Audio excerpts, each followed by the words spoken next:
کیا جس چیز کی انسان آرزو کرتا ہے وہ اسے ضرور ملتی ہے؟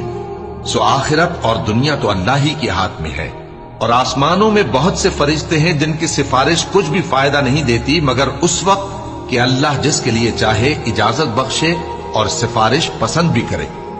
جو لوگ آخرت پر ایمان نہیں لاتے وہ فرشتوں کو لڑکیوں کے نام سے موسوم کرتے ہیں، حالانکہ ان کو اس کی کچھ خبر نہیں۔ وہ صرف خیال و گمان پر چلتے ہیں، جبکہ خیال و گمان حق کے مقابلے میں کچھ کام نہیں آتا۔ تو جو ہماری یاد سے روگردانی کرے اور صرف دنیا ہی کی زندگی کا خواہاں ہو، اس سے تم بھی منہ پھیر لو۔ ان کے علم کی یہی انتہا ہے۔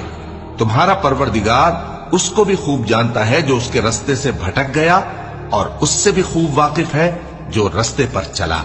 اور جو کچھ آسمانوں میں ہے اور جو کچھ زمین میں ہے سب اللہ ہی کا ہے، اور اس نے خلقت کو اس لیے پیدا کیا ہے کہ جن لوگوں نے برے کام